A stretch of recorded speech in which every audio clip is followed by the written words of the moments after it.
Hello and welcome to the Munro Method Clancast. I am Jason Munro, and this is episode 74.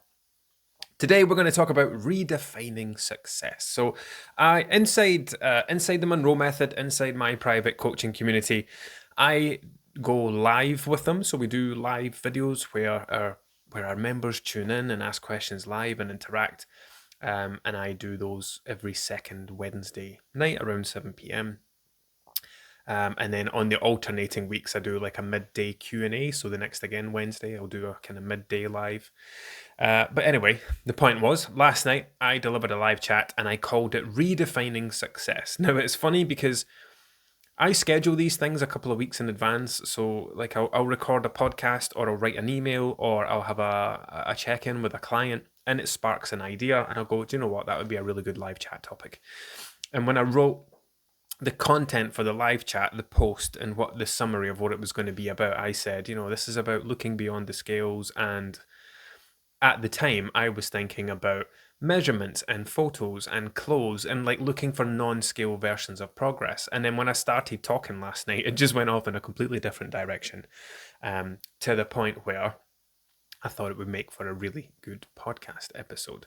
So today, we are talking about redefining success. Now, the yo-yo diet industry, and I can do this. So I've started changing the way that I do these podcasts. I record them with my mic plugged into my camera, and then I separate the audio. I upload the audio to where you're listening to this just now. But I'm also, after last episode, I'm just putting them onto YouTube because why not? It's like a zero effort thing. It makes sense just to throw it on there. So if you perhaps prefer looking at these in video format rather than listening to them, you can go onto YouTube and just find me on there. It's easy enough to find. So redefining success. So last night I pulled out my mum's old Slimming World book and I showed the back of it to the people I was doing my live chat with, and it showed all these little stickers that people get. So she's got my light's making it, they're very reflective. So there's a half stone award, 1 stone, 1.5. Slimmer of the week, slimmer of the week, slimmer of the week. Congratulations, Club 10, whatever that means. But I spoke about like there's subliminal messaging going on here, right? It's this constant reinforcement that you're achieving something, that lower numbers on the scale equals success. Lower numbers on the scale equals an achievement. So like this one, half stone, congratulations. 1 stone, what an achievement. 1.5 stone, celebrating your success. And it's this constant, and the rounds of applause and, look how well they done. And slimmer of the week, where the person who loses the most weight in a week is awarded a prize. Like, look how much weight this person was. Isn't that such an achievement? And if you are exposing yourself to that world for a long time, and most people do. I don't know what the figures. Slimming World would never do a study where they investigate themselves to find out how many people return, but the outside estimates are anywhere between 80 to 90% of people have to go back and do it all over again. Richard Samber famously said, so he was the former finance director for Weight Watchers. He famously said something like 87% or 82% have to come back and do it again. That's where your business comes from. And that was their finance director letting everyone know that it's the people who come back that make them all the money, not people going once, losing weight, and never coming back again. So, yeah, when you expose yourself to that world for a long period of time, and you're sitting in those groups, you're sitting in your chair, you're watching these people, you're doing all the rounds of applause and all the clapping, and isn't that an achievement? Look how much weight they've lost, is it? And it's just non-stop reinforcement that lower number on a scale equals success. Weight loss equals success. Losing weight equals success. And it's not. Losing weight is not an achievement. Not at all. Because, and I get this all the time with new clients that come into Munro, where we get to a point where they have to fill in a kind of a template that gets sent over to me. Then I'll record a welcome video, set their figures for them and stuff. And it'll, there's a question on there. Tell me a bit about your dieting history. Some people don't have very much to say. Some people will fucking go into mega detail. Well, let me go here. Let's go back to 1972 when I started my first diet. And they'll tell you all this stuff, and most people have this thing in common. So especially people who have went from Slimming World to Weight Watchers to Scottish Slimmers to any kind of group orientated thing, or they've maybe dabbled in other stuff, keto fasting, Herbalife, whatever.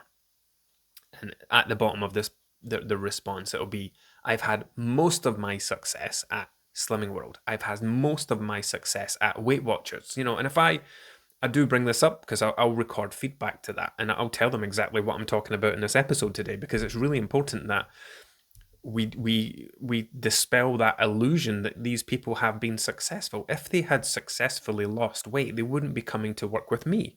If you listening to this right now had successfully lost weight, you wouldn't be listening to this podcast.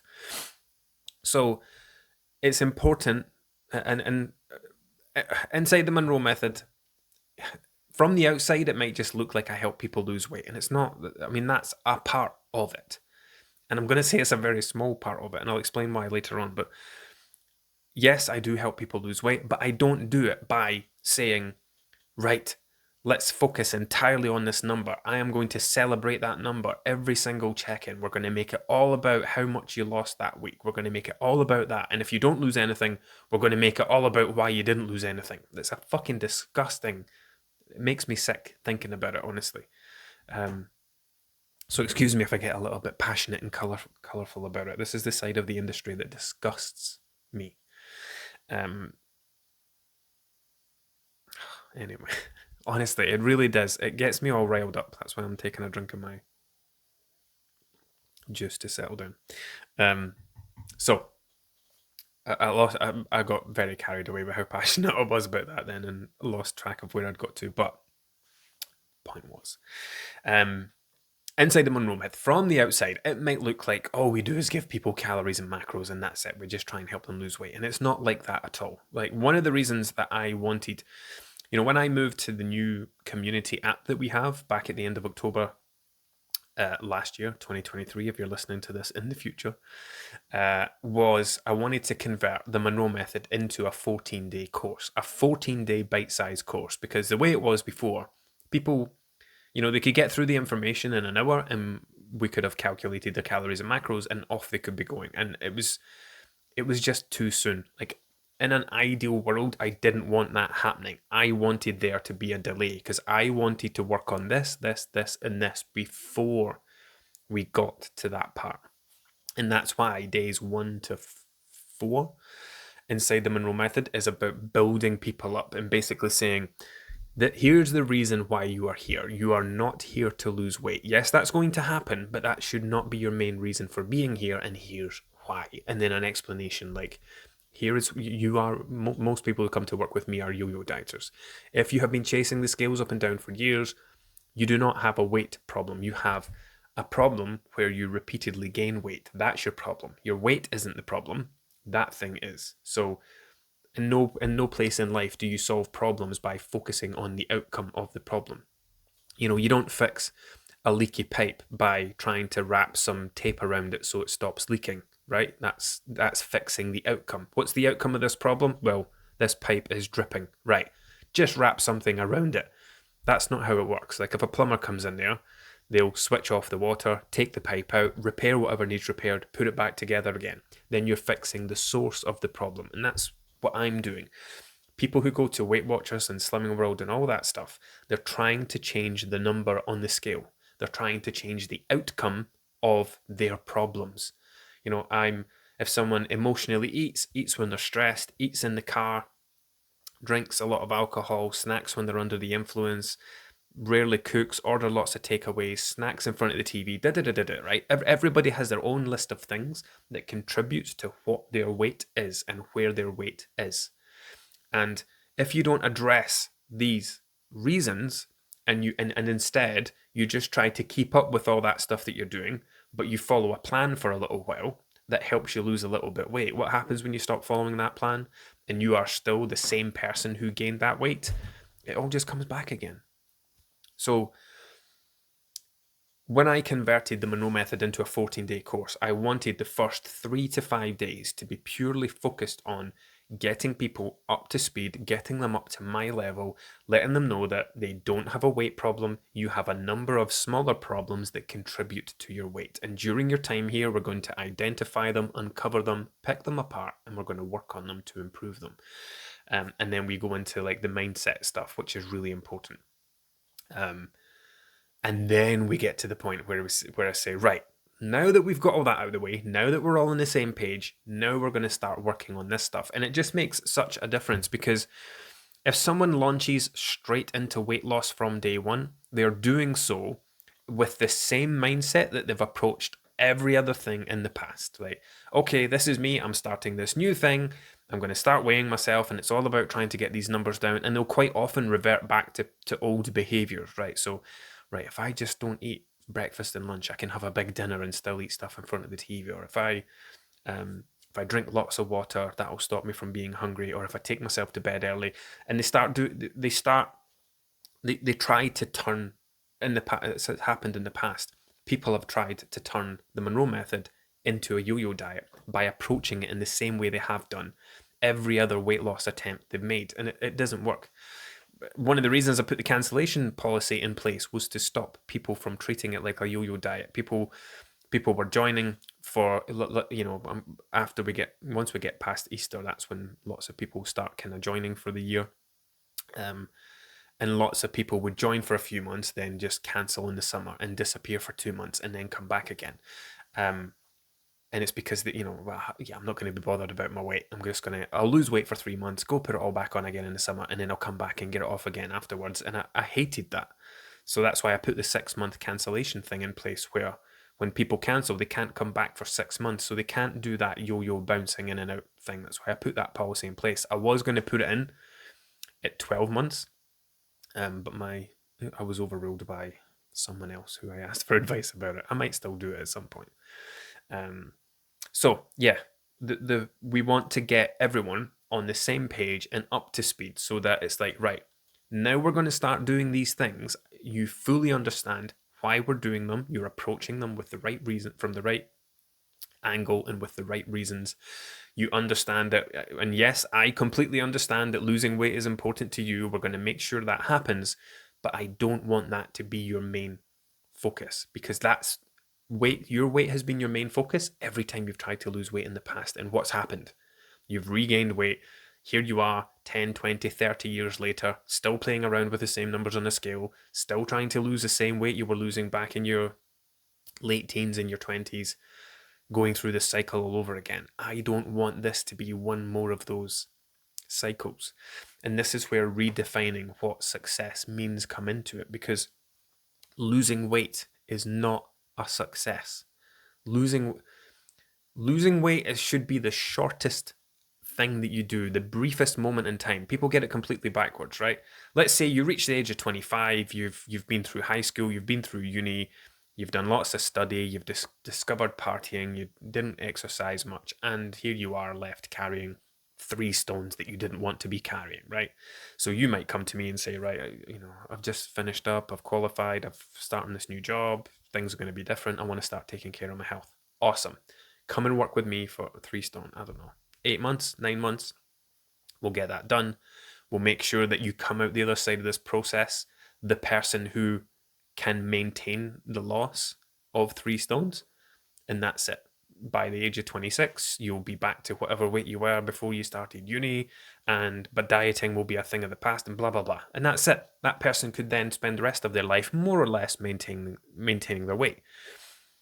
But that's not what people do, is it? They go to Slimming World and they lose the weight, and then they put it back on again. Then they go back to Slimming World. And this is where people get it backwards, right? Weight loss should be the smallest amount of time, right? I need to make a change to my weight, right? That's going to take me 8 months, done. Instead, it's right, I'm going to spend 6 months losing it, 6 months gaining it, 6 months losing it, 6 months gaining it. And on this goes for decades. I've worked with people in their 60s and even early 70s who have 50 odd years of yo-yo dieting behind them, which is fucking crazy. What a waste of a life.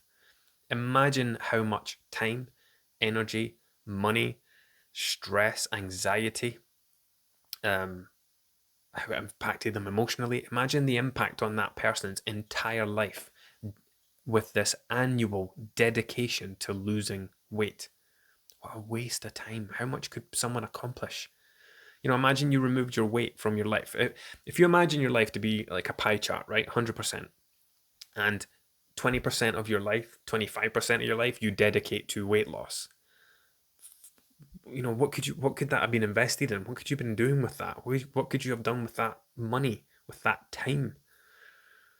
How much of a better quality of life would you have had if you had learned how to maintain your weight for the next 50 years instead of chasing it up and down all the time?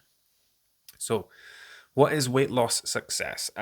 Weight loss success is losing weight, but then not gaining it again. That's a simplification of it. But losing weight, my version of a weight loss success is when someone can lose weight while developing everything they need to develop along the way to go on and maintain that for life. And this is what we spoke about on the live chat last night. And it's something I talk about quite a lot, actually, where, if you are, whatever you listening to this right now, whatever your weight is or was when you first started this journey, if you're thinking about starting this journey, whatever weight you are, your weight is there because that's where your lifestyle is. I know we spoke about this in the last episode, actually, now that I'm thinking about it, the 18, with the 18 and 19 stone examples, right? But if you are 13 stone right now, it's because you have a 13 stone lifestyle, right? The combination of all of your habits, of everything that you do in a day, in a week, in a month, in a year, your calorie consumption is up here, and your body is having to increase in size to match the level of calories you are consuming. And your body will get bigger and bigger and bigger until it levels out. Let's say you're consuming 3,000 calories a day, your body would get bigger and bigger and bigger until 3,000 calories a day became your calorie burn. And you would gain whatever, 5, 6, 7 stones along the way. You did not do that intentionally. You do not wake up every day and say, I'm going to eat 3,000 calories today to make sure that my weight continues to go up at a pound and a half a week. You don't do that. You live the way that you want to live, and your weight is just a passenger along for the ride. It follows you up to where you are living. Your weight follows you up to where your habits are, to where your lifestyle is, to where your consumption habits are, your alcohol habits, your exercise habits, your sleeping habits, your screen time habits, etc.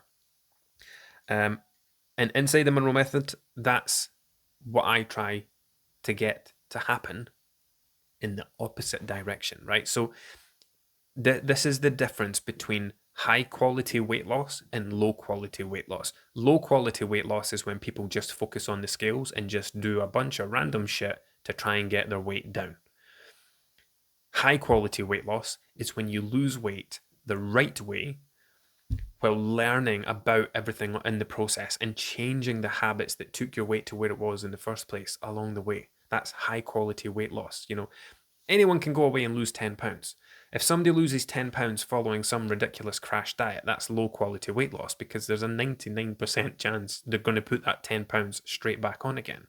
If someone works with me for 10 weeks and they lose 10 pounds, that's 10 weeks of checking in with me, of me diving into everything, talking about their habits, talking about their mindset, them coming to me with their problems, me helping them solve them, doing work along the way, so that if that person stopped working with me, they would have a much higher chance of going away and maintaining that 10-pound loss because they completely understand why it was there in the first place. And we've replaced their diet with something new, with something better. And that's why everything that I do with the people I work with, it's not about driving the numbers down and getting them down as quick as possible. It's helping the person. So like I said, whatever your weight is right now, it's because that's where your lifestyle is. So if your weight is 14 stones, then you have the equivalent of a 14 stone lifestyle for whatever you are. Perhaps you're not very active, you're doing 2 or 3K steps a day, you drink alcohol most weekends, you order takeaways a couple of times a week, maybe you snack in front of the TV, endless scrolling time, not going to your bed before midnight, etc. that might all accumulate to your weight being around 13 stone because you can't be arsed cooking and you don't have much energy and blah, blah, blah. So my job then would be, okay, you've opened up about all this stuff. We've spoke about this. We've had a few check-ins now. I know that you have issues with this, this, and this, and we're working on them. This is the person that you need to become because you're here because you want to lose 3 stone. However, you're not going to be 10 stone with this 13 stone lifestyle. So you have to change. And this is where that, like I said, in the opposite direction, if someone has a 13 stone lifestyle, their weight will come up, their body will get bigger to match that 13 stone lifestyle. I want to do it in the opposite direction. So I'm helping that person create a 10 stone lifestyle. Okay, so I'm analyzing their diet, analyzing their habits, looking at their diet and saying, right, you don't eat enough fiber, you don't eat enough fruit and vegetables, you consume quite a lot of fat. What I would like you to do is go through your tracking data, take a look at the foods that you're eating regularly that contain a lot of fat. Like, what are they? It's biscuits, crisps, chocolate. Maybe there's some high fat foods that you're eating within your meals. How can we start swapping these, reducing them? How can we adapt that meal? How could we reduce those snacks? What could we swap in here? And that can bring their diet down by quite a few calories. So you just make some changes to their snacking habits and they say, right, your fiber's pretty low. You're not eating enough plants. So I'd like you to start adding more vegetables to your meals where it's realistic. And that simple shift could bring the calories in someone's diet down by 300 or 400 a day. And that might be all it takes to get that person to their 10 stone goal. Like, you're no longer consuming those 400 extra calories a day. We've wiped that off the board. That's 2,800 calories a week less than you were consuming in the past. And that person's weight would naturally start to come down because we've shrunk their lifestyle. We've made a change. We've looked at everything. We've identified all the various bits and pieces that are accumulating to this excessive lifestyle and saying, right, let's work on changing this thing. Right, brilliant. You're doing great with that. Let's look at the next thing. Let's work on changing that thing. Oh, half term's coming up and you really struggle. Cool. Let's work on that as well. And by helping that person navigate each of these challenges and change each of these things, their lifestyle shrinks and shrinks and shrinks to the point where their weight starts to follow them down. And the reason that that's what I would call a weight loss success is because when that person reaches whatever goal they have in mind, once they feel happier or comfortable or they've improved their quality of life or they don't want to lose any more weight or whatever it is, I know that person has a ridiculously high chance of success, of going on and maintaining that, because we didn't just do things to make a number come down. We didn't just do things to make the scales come down. We changed that person and we changed that person's life. And it's like, okay, I'm not doing the weight loss thing anymore, but I'm also not going to suddenly go back and start eating like I was, because that's not what I do anymore. I've changed all these things. I no longer do this. I no longer do that. I don't eat as much of those foods. I'm eating more of these foods. And that person will then go on to successfully maintain their weight. So it's really important that everyone redefines success. You need to let go of this idea that losing weight is a success. You need to let go of the idea that you've had success in the past. If you were successful in the past, you would not be here listening to this. I know a lot of our members listen to this, so you wouldn't be here working with me. Yes, okay, you lost 5 stone with Weight Watchers in 2003, but you're now 6 stone heavier.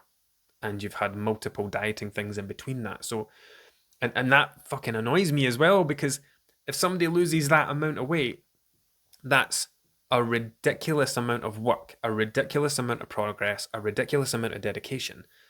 And it goes to waste because they've done it following something that didn't teach them how to maintain it.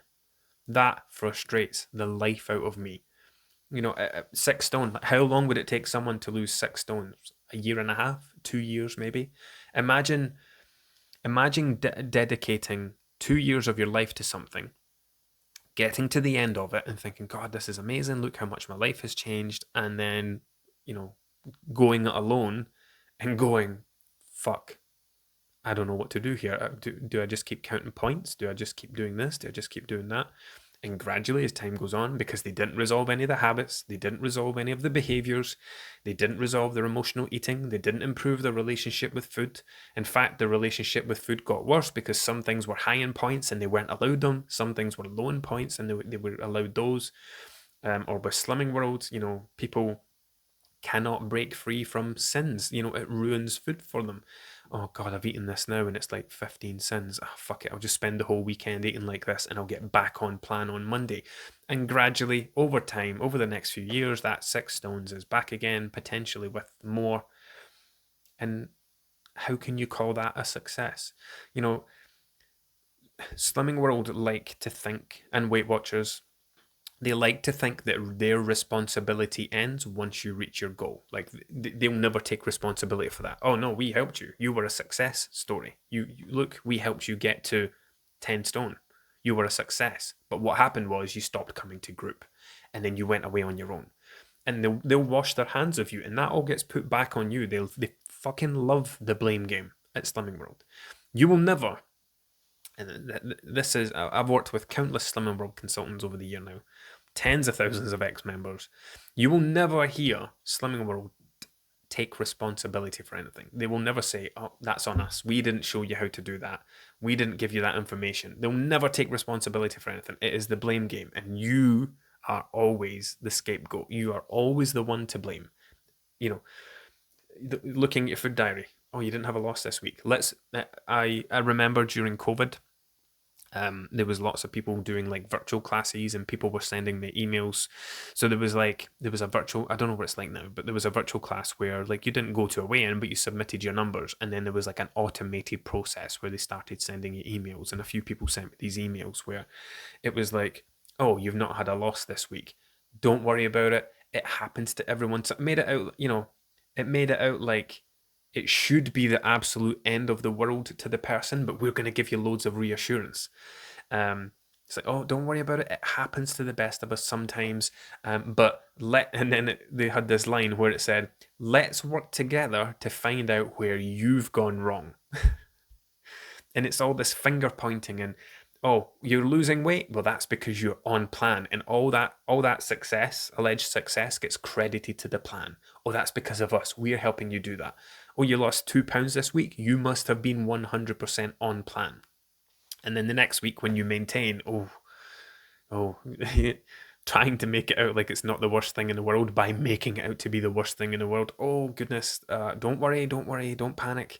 Don't stress, this happens to the best of us. What's important now is that we get right back on track, as if you've been off track. It's really important that we get straight back on track, and then they'll hit you with some statistics. 60% of our members say that once they got right back on track, they had a loss the next week. And let's work together. Don't let this derail you. Let's work together to find out where you've went wrong so that you can do better next time. And it's this fucking disgusting, horrible mental abuse, basically. And people pay to put themselves through it. It boggles the mind. Multiple times, not just once, multiple times. So redefining success. Get rid of this idea that, like, this book I've got in my hand, so if you're listening to this, you can't see it obviously, but this book I've got in my hand, I watched my mum yo-yo diet for as long as I can remember, being aware what diets were. I remember sitting in the car park outside our local hall. So my mum lives in a place called Stennismuir, in the house, still in the house I grew up in. At the top of that street, there is a hall called the Dobie Hall, a big function hall. It's got a theatre in it. My brother used to do Highland dancing lessons in it. I've been to Pilates in it. I went to see wrestling in it with the kids a few weeks ago. But they also do car boot sales, Slimming World classes, Scottish Slimmers classes when that was a thing, Weight Watchers. And I remember sitting in the car outside that car park or walking to it with my mum before she drove and playing in the corner while all these women are in there going through the same old cycle week in, week out. My turn to get weighed. Is it a clap? Is it a shame? Blah, blah, blah. And I watched my mum do this for years and years until I became a nutritionist 6-7 years ago. And she, in fact, I even when I first started out. It was a couple of years before my mum came to me and said, "What are these calories things that you talk about? What's this protein and fiber stuff?" Um, and then eventually, I couldn't go to her and say, "Mum, let me help you. Let me help you." I waited for her to come to me, which she eventually did, and it makes it a much easier thing to help someone with. But prior to that, 20 plus years of yo-yo dieting, of chasing the scales up and down. And that, like I said, I was going to say, this book I've got in my hand is just one of, I'm not going to say hundreds, but in the high tens, probably. I remember she used to go in the bath. Mum loves a bath, still does. She used to go in the bath and read the book cover to cover, just in case.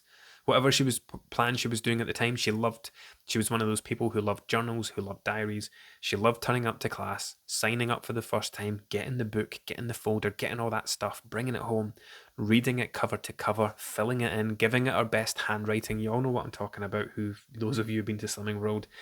You give it your best writing, you go to that first page. Let me see what she's got in here. I don't think that's not the diary one. She just stuck her stuff to the back of that one. Get set for success. 4 weeks that will change your life. She didn't fill that one in. I wonder if she's got any stuff in this. I don't think so. Success, everyday menus and motivation. But yeah, she used to love filling in the little bit at the beginning: name, address, start weight, etc. Can't find the little. I know there was a log in the back of one of them. Oh, here it is. It's at the back of this one. Yep, there it is. Your personal progress record. Group, Larber, Friday AM. She's also had to use Tipex because she must have changed groups. She's Tipexed it out. It said something else. It used to be, the consultant used to be Susan. It's now Amanda. Consultant's number. slimmingworlddenny@gmail.com. Christ. So there you go, right? My mum lives in Stennismuir. I live in Denny. But it's like a 10-minute drive from where my mum lives. So she was probably, when was this? 2017, 28th of June, 2017, this book's from. So my mum was at a point where she must have been round all the local groups that she had to come all the way through to Denny. She wanted to come where nobody knew her, where people didn't recognize her or know who she was. That's the level that it got to. And then it's starting measurements, Club 10 weight. She was 9 stone 8.5. She achieved that on the 26th of July 2017. Her personal achievement target was 9 stone. And she achieved that on the 9th of February 2018. And then stopped going and went on to regain all that weight again, because that's just the way it worked with my mum. So yeah, my mum didn't find weight loss success until she walked away from all of that and let me teach her what, success means. And hopefully I've helped you learn or understand a bit more about what weight loss success truly is and how you're being manipulated by these clubs that capitalize and profit from your repeated failure, your repeated return custom. Slimming World wins because you lose, right? They make money from you while you're there. Then you go away and put it all back on again. Then they start remarketing, retargeting you with the leaflets through the door, or your consultant will be trying to drum up business and they'll get out their book and go, right, let's start going through everyone. Hi. And they'll just delete the name from the last message. Hi, delete Karen, replace with Susan. Hi, Susan. Missing you at group. Would love to hear from you. Remember, there's never any shame in coming back. You'll be welcomed back with open arms. And they'll go through the WhatsApp messages, or they'll go through the Facebook messages, or they'll go onto their Facebook page and they'll start putting up posts with those little pictures that they make. Remember, and they'll make the stupid fucking poems. And it's like, remember, you'll always be welcomed back with a smile and a friendly whatever. There's no shame. We all lose our way sometimes. Get away from it. Turn your back on it. Stop putting yourself. It's not even about stopping giving money to that company. It's about stopping putting yourself through that cycle. Stopping paying to abuse yourself in that way. Because that's what it is. A farmer does not milk a cow once and then never milk it again. Like, you wouldn't make very much money if you did it that. In fact, it would go in the opposite direction. Slimming World would not work. Would not have, like, they brag about having a million or so members. If 80% of them are returning members, then they're not getting millions of new members, are they? They've got millions, an army of loyal supporters, of loyal customers who keep coming back because they go through that brainwashing like my mum did for years, where they love the stickers and they love the accolades and they feel like they're achieving something. When all they're doing is, like, the day you set foot in that meeting, and this doesn't apply to everyone, but if you're listening to this podcast, you're probably someone who's not just been there once, unless you went there once and realized it wasn't for you and didn't go again. But I don't think there was going to be anyone listening to this who went to Slimming World once, lost the weight they wanted to lose, and then rode off into the sunset, fairy tales and rainbows. The day that you set foot in that meeting is the day that you're choosing failure. It's the day that you're choosing to repeat the cycle. That first day that you step in there, you know from the last 10 times that, yes, day one was going to the meeting, but the final day of that last attempt ended the day before.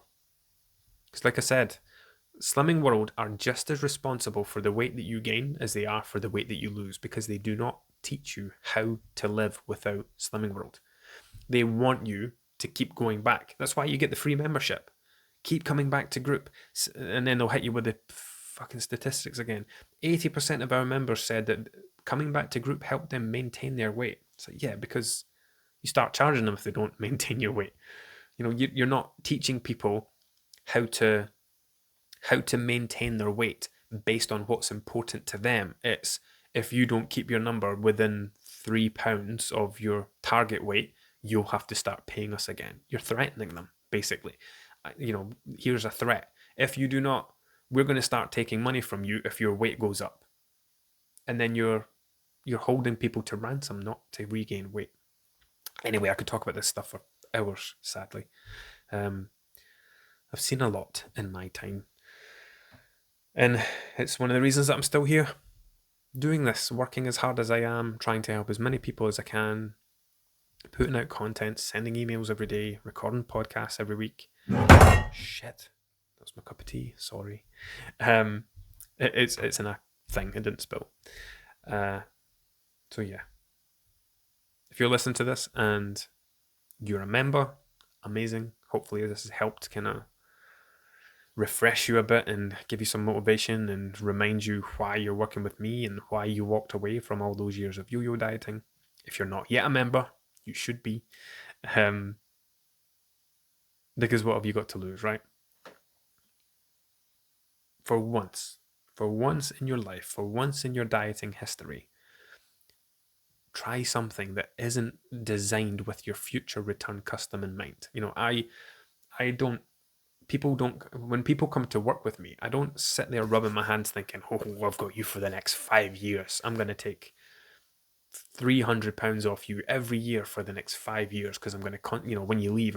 See, when people leave, they move on to, it's not a block list as such, but they move over, on my emails, they move over to a tagging system where they stop receiving my emails. So I no longer market to them. They're no longer classed as, they're no longer labeled something in my emails, which means they don't get any of the emails that I send out. They actually go into exile, basically. They go into a thing called cooldown. And that cooldown, it doesn't allow them to sign back up to my emails. So that goes on for 6 months. Then it deactivates, and then it's up to them. Like, if they see one of my posts in the future or think about me in the future and want to come back, then they can do. But I don't go chasing 14,000 ex-members saying, hey, are you still overweight? We'd love to have you back. It makes me sick. Anyway, enough from me today. Christ, that was a long one. Enough from me. We'll pick this up again next time.